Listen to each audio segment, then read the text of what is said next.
Welcome to Learn to Live Stress-Free. This is Christine Wright with Dr. Robert Wright Jr. of www.stressfreenow.info. Today we will be speaking with world-renowned psychic Carol Ann Liaros on her work with Project Blind Awareness. Carol Ann Liaros is a professional psychic who trains others in the field of parapsychology. For 8 of her 40 years in this field, Miss Liaros was tested by some of the world's leading parapsychologists. Carol Ann's accuracy of predicting the future was tested at a rate of 93 to 97% accurate. Miss Liaros is a gifted and intuitive inner resource instructor and author. She works with churches, corporations, and groups as a consultant and instructor in the areas of creativity, intuition development, grant funding, personal placement, and trend detection forecasting. Carol Ann has appeared in the movie Inner Spaces, narrated by Edgar Mitchell, the 6th astronaut to walk on the moon. She has been a senior trainer for the ARE, Edgar Cayce Center in Virginia Beach, for almost 30 years. Various aspects of Carol Ann Liaros' work are included in over 20 books, including Super Learning by Sheila Ostrander and Lynn Schroeder, plus Fire in the Soul, A New Psychology of Spiritual Optimism by Dr. Joan Borisenko. Miss Liaros is the author of Intuition Made Easy, and she has recorded an Intuition Technique series on cassette tapes. She is also co-author of Edgar Cayce on Auras and Colors, written with Kevin Tedeschi, CEO of the ARE, Association of Research and Enlightenment. Carol Ann has designed innovative, creative techniques known as the Liaros method that has successfully helped others to use their own intuition and practical ways. Carol Ann is also a luminary on our site, stressfreenow.info, and she is a very dear friend and mentor to Bob and myself. Carol Ann, welcome. It is my pleasure, Christine. I'm excited to be here. Yes, Carol Ann, it's so good to hear your voice, and welcome to our audience. Carol Ann, what led you to the work that you are currently doing? Well, my work with Project Blind Awareness started through a whole series of, I put this word in quotes, coincidences, because I don't believe in coincidences, with Project Blind Awareness. I was teaching a class in Batavia, New York, just a regular 6-week, series, how to see auras, how to do psychometry, how to do remote viewing, all that. And it was the evening of how to see auras, and there was one man in the group who did exceptionally well. Most people see it as haze or a glow, etc. And he saw color, and he was able to pick out physical problems in the person's body through their aura. And there were about 40 people in the workshop. And as I was packing up to leave to go back to Buffalo, New York, I was thinking, he's exceptionally good. So this woman came up to me, and she said, "Did you see how well my husband did?" I said, "Yes, he's exceptionally good." It was exciting to see that. And she said, "But you don't know the best part. My husband is totally blind. He doesn't have any light perception." And I was stunned, because I thought, how did he do that? So she brought her husband up, and apparently she had dragged him to this course because he didn't want to come, but she didn't want to come alone.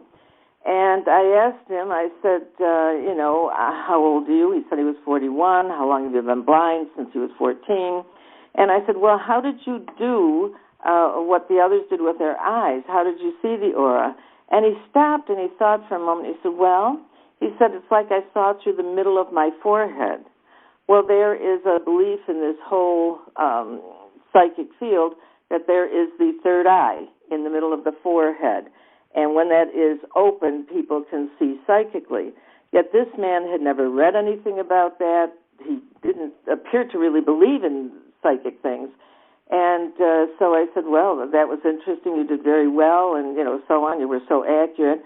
And I drove back to Buffalo, New York, thinking, gee, that's interesting. I wonder if other blind people can do that. I've never read anything about it. And I promptly forgot about it. But when the universe wants you to do something, it makes sure you wake up. And about a year later, I was doing a class in Niagara Falls, New York, and I also, the same night, seeing the auras. And again, this man saw the auras very extensively, could see that this man had had a heart attack that was up against my screen, and so on and so forth. And he came up to me afterwards, and not only was he blind, he didn't have any eyes. They had been removed when he was, I believe, 3 months old from cancer. And I asked him, well, how did you do? What, same thing. He said, it's like I saw it from the middle of my forehead. Well, he was a blind physicist, and he was very interested in the fact that he could see this aura and be accurate, and so did the man in Batavia. So he and I got together and set up a 6-week pilot study, and he gathered blind people because he belonged to all kinds of blind organizations. And so we started 6 weeks, and we would do a baseline beforehand. For example, I taught them relaxation and concentration, meditation, but we did a baseline beforehand where they scanned laminated, bright-colored sheets of the primary colors, red, green, blue, etc. And they did mere chants alone. But then after going through relaxation, concentration, meditation, further instructions, it became very obvious that their scores increased. In fact, I had volunteers working one-on-one, 20 blind people, 20 volunteers, and I had put together a advisory board that had a physiological psychologist on it, and a engineer, and 2 medical doctors, and so on. And so we did the statistics. They kept, the scores on it, and Douglas Dean, Dr. Douglas Dean, did the statistics on it, showing that it was statistically high in the change after they went through the training. So I thought, well, that's very interesting. I wonder if other blind people can do this, and I wonder if someone has done this and I just hadn't heard about it with blind people.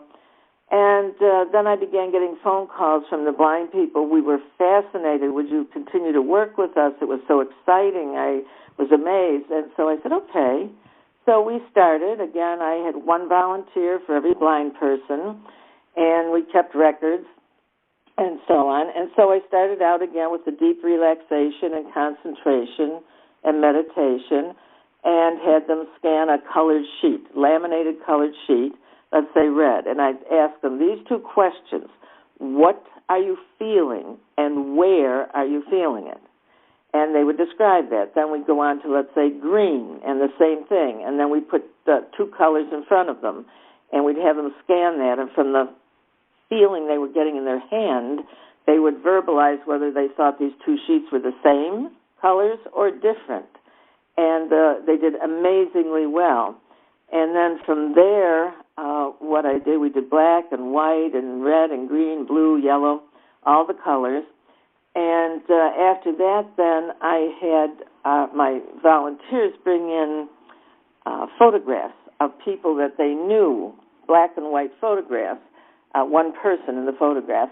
And I turned them upside down, and we gave several photos to each volunteer, and the volunteer would hand it to the blind person upside down. So even if they had light perception, they wouldn't be able to see what was on the photograph. And they would scan it, and through the difference in the feeling between the different shades of gray and white and black in the photo, they would outline and tell their volunteer whether this was a full figure, whether it was just a bust figure, what it was, and then they were to identify if it was a male or a female, and then any other information they got about it. And a most peculiar thing began to come out of this is, for example, Bob Foley had a photograph, and he said, oh, this is a woman, and she has on a blue dress, and she's got a gold pin on her dress, and she has blue eyes and blonde hair. And the volunteer turned it over, and it was a black and white photograph of a woman, but the volunteer didn't know what color the dress was and so on, so had to find out which volunteer brought that photograph, and then ask them what color dress did she have on, what color eyes, etc. And so things like that began to happen with that 1 simple, I'll call it, technique, and other things. Again, Bob Foley was scanning a photograph upside down, and he said, oh, it's very hot here. And we turned the photo over, and he also said, I think it's a woman, no, it's a man. And he went back and forth. He said, I think it's a woman, but she has a ball sitting on the top of her head. And we turned the photograph over, and it turned out to be a photograph of Adele Davis, a very famous nutritionist. And she had her hair severely pulled back, and she used to wear this bun on the top of her head. And where he felt the heat, where it was so hot in the photograph, was at her neck area. And the reason Adele Davis got interested in the whole nutritional field was she had a very severely non-functioning, I believe, thyroid. And so that's where Bob was saying it was so hot. So we had very fascinating things like that occurring in the Blind Project. And then we moved on to other things, including what I called at that time, back in the 70s, I called it mind traveling, but it's been renamed remote viewing by others, where we would have the blind person, I would have the blind person pretend to go to their volunteer's home and walk through the living room and describe where the furniture placement was, how many chairs, colors, things hanging on the wall, whatever type of things like that in their imagination. And they did very well with that, except for one of the people was Father Schomer, who was a very skilled violinist. In fact, he had played with the Buffalo Philharmonic. And before he became blind, he had a photographic memory. And one time he was playing golf and got hit in the eye with a golf ball and became blind in that eye. And then through non-connection to that, he got a disease in the other, so he no longer could see. And he was very, very intelligent. And he said, the other things we've been doing, I can accept. I can explain that in broader scientific terms. But this mind-traveling thing, how can you describe a place you've never seen? And yet he had seen his other students there who were blind describing accurately. So finally he said, I give up. I'm not going to try anymore. And so the night he said that, he told his volunteer, well, I feel like I'm walking up a sidewalk that's cluttered with a lot of toys. And he's thinking to himself, as he told us later, well, there wouldn't be toys there. He could tell by the woman's voice, his volunteer's voice. She was an older woman and wouldn't have young children around. And when he went into the address and he saw toys all over the living room and, I don't know, furniture placement, etc., and apparently he did extremely well that night, where the furniture placement was, the color of the couch, and his volunteer laughed and said, yes, there are toys all over the place because my daughter is in the process of getting a divorce and she's moved in with her 2 young children and there are toys everywhere.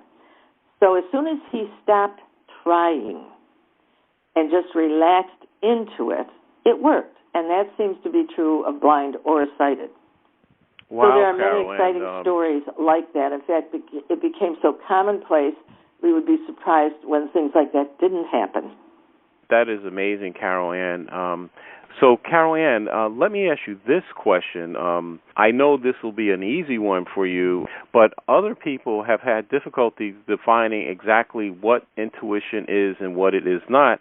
I recall many years ago being in Vermont, and an author of a novel on intuition, during the question and answer, I asked her, could you define intuition? And I remember she said, oh, that's a really toughie. And so I was puzzled because she had written a book about intuition. And so I was wondering if you could define intuition for our audience. Well, the way I define intuition is it's instant knowing. Okay, it's just there. You just know it. While getting psychic impressions is sensory. If you get psychic impressions, you'll see it, you'll hear it, you'll feel it, you'll smell it or taste it, one of those things, while intuition is instant knowing. You don't see anything, you don't hear anything, you don't feel anything. It's just there for you to know. It's a knowingness. Thank you, Carol Ann. You know, as I listen to you describe your work with the blind, I find it extraordinary, as Bob said, and I'm sure our audience finds it that way too. You mentioned that the person who had resistance was the person who had this photographic memory. So in the time that you did this work, when everyone came to this, how open were they to this? Because I'm assuming this was new and strange to many of them. Well, as I understand it, Sam Lentine, who is the blind physicist I was talking about, he told people that they were coming to learn relaxation and concentration and meditation and how to tell the difference in colors. And so they were sort of, inclined to have that explanation and come. And many of them, not many, but there might have been several, who came because it was another night out. It was something that sounded interesting, and so on. And so they came originally to the pilot study, and then were excited by what they could do, what happened to them. Not what I could do, not what their neighbor could do, what they found they could do. And so there was an openness. Now, there were a couple that did drop out of the original training because they felt it was against their religion as they defined what intuition or psychic was. It apparently, for them, conflicted with their religious beliefs.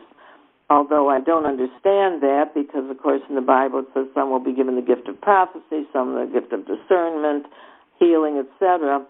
And as I understand it, Jesus once said, all of these things I do, you can do too. Of course, I'm paraphrasing. So I was surprised, but that was their belief. But other than that, people were very open because they were doing something they didn't know they could do. Right. That's very understandable. I know just in my own past, I'm someone who's tended to rely on logic all the time and not use my intuition, whereas my mother, she very easily used her intuition. And I think the first time that I saw you giving a workshop, I saw it in one of the ARE catalogs or brochures, and I said, I have to go and see this. This looks so fantastic, and, the write-up about you looks so great. And when I went to your workshop, you did a meditation to prepare everyone in the room, and, I did it, seemed fine. And then when we started to read people in the room, and what was interesting for me that day, the two people that I read, they both had the same name, and I thought that was interesting.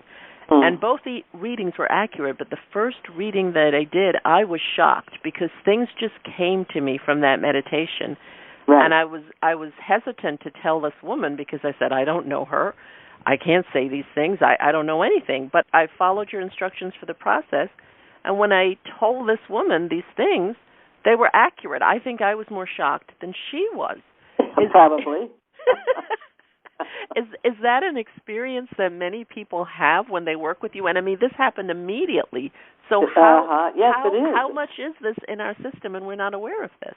Well, there was an old belief that it's a gift. That if you're psychic, it's a gift. Some people believe that, and it is a gift. But the good news is we all have the gift. We just haven't been shown how to pay attention to it, bring it to the conscious awareness when we need it, and use it in very practical ways in our everyday life. And so people are very excited, and that's what has motivated me. I've been teaching workshops for about 48 years, and that's what motivates me to keep doing it because it's so exciting to see people wake up and honor and respect and use their own psychic intuition abilities. Well, that's what I love so much about your work, that I don't know if you are considered or if you could be the pragmatic psychic, because you have always instructed, and I say to Bob often, that even when you give a reading with your level of expertise, you tell people to use their own logic and their own intuition and to measure anything you say against their own intelligence and their own intuition. That's important. That's very important. And it was very interesting because then when I gave a lecture, I was asked to give a lecture at the parents of blind children. They said, why don't you have a program for our children? Well, frankly, it never occurred to me. I'd never worked with children in that capacity except my own. And so I got together a group of school teachers who had taken my workshops and so on, and then we formed Junior Project Blind Awareness, and the blind adults came, and it was 5 days long. and some of the blind adults came and sat in on it and were astonished at how quickly and easily they did it, when it took them a while to get used to it and to accept it's real and this, that. And they just saw these kids jump in and say, oh, red feels, hot to me. I can tell red. And that excitement, no questions about now, is she conning us? Is it scientifically proven? It must be my imagination. She said I would feel something, and I do. Kids don't have that going for them. And so they were so easy to work with and astonishing. Well, that is wonderful. We really want to thank you so much for being on the show, Carol Ann, and sharing, your body of work and all the wonderful things that you've done throughout your career. Carol Ann, would you tell our audience what upcoming events you have, or how they can work with you or learn more about you and what you're doing? Sure. As a matter of fact, November 9th here in Sun City Center at the Chamber of Commerce, there's a fundraiser for Project Blind Awareness. And as part of that fundraiser, one of the women, Chantel, will be having Park Lane jewelry for sale, and Project Blind Awareness will benefit from the sale of that jewelry. But people can come in free. I'll be giving a free lecture during the time. It opens at 1 o'clock here in Sun City Center, Florida, the Chamber of Commerce. And there will be door prizes, CDs, books, samples of jewelry. There'll be all kinds of goodies to eat, cookies, cake, etc. And I'll be doing the lecture, The Gift of Psychic Ability, as part of the fundraiser. And so that would be fun for people to come and meet me, and I'd be happy to talk with them about any psychic experiences they had. And my daughter, Marina, makes a line of authentic, holistic products, all-natural body care products, which contain no chemicals and so on. And so she'll be giving away samples of that and having people have free hand scrubs and so on. So it's a day of fun, and Project Blind Awareness will benefit from it because we send CDs to any blind person who wants them. My series of techniques, the relaxation technique, how to see auras, how to do mind traveling or remote viewing, and we send those free to any blind person who requests them. Beautiful. Thank you so much, Carol Ann. So, audience, if you would like to treat yourself and see Carol Ann in person and participate in the fundraiser for Project Blind Awareness, just make sure that you're in Sun City Center, which is near Tampa, Florida, on November 9th, and you can get more details at www.carolanliaros.com. That's CAROLANNLIAROS, carolanliaros.com, or you can email caliaros@msn.com. That's caliaros@msn.com, or call into the office at 716-876-4414. So you'll be able to be in touch with Carol Ann that way. Thank you so much, Carol Ann. Thank you. Carol Ann, as I've been listening, you know how much affection and admiration that we have for you.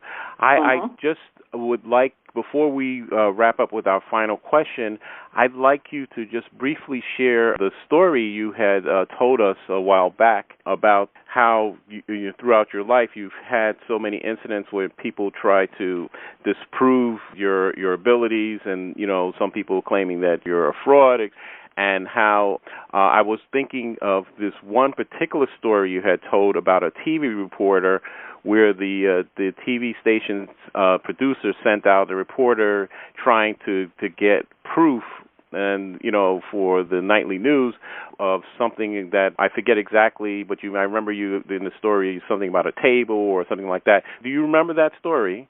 I think I know the one you're referring to. Is that the one where the reporter came to run me out of town? Yes, that story.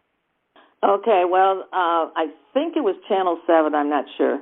Anyway, he called and asked if he could come and, film me for the news, and I said sure. So he came in, and he said, would you be willing to do a reading for me on film while you're being filmed? And I said sure. So he gave me his watch, I believe it was, and I took his watch and I told him some things, and then I said, you're going to be changing jobs. You know, I know you're a reporter, here you are. I said, but you're going to be changing jobs and doing something entirely different. And I said, and you'll be traveling to and from Buffalo, New York to Washington, D.C. You won't go there and live, but you'll be traveling back and forth. And I said, that'll be happening very soon, within the next, I think I said month or so, whatever it was I said. Well, as I'm talking, he's telling the cameraman to shut the camera down, and he's looking at me, and he's stunned, and he's saying, nobody knows that but me, my wife, and the people who offered me this job. He was offered the job of, I believe, director, whatever it was, the head of the NFTA, the Niagara Frontier Transit Association, I guess it was, which was just forming, and no one knew about this except, you know, these three people. And he said, you have to be psychic.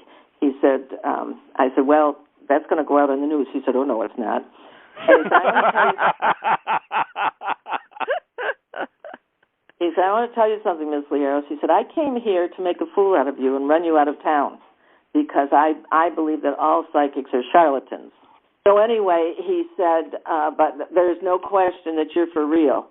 And so what happened in the future was when he would come and film me for the news, again, he always prompted me on what to say and what not to say so I'd look good. That's the story you wanted? Yeah. Well, and so what's the end of the story? Did the gentleman actually switch jobs? Did he? Oh yes, he did. Yeah, he became the head of the NFTA. Left. I think it was Channel 7, but I'm not sure. Yes. Okay, very good. What happened? That's wonderful, Carol Ann. So let me just wrap up by asking this final question. What final thoughts or key idea would you like our audience to take away from today's broadcast? Intuition, psychic ability, it's easy, it's fun, and it's practical. Wonderful. Okay. For Christine Wright, this is Dr. Robert Wright, Jr. of www.stressfreenow.info. I want to thank our audience for listening. Until next time, be safe and be well.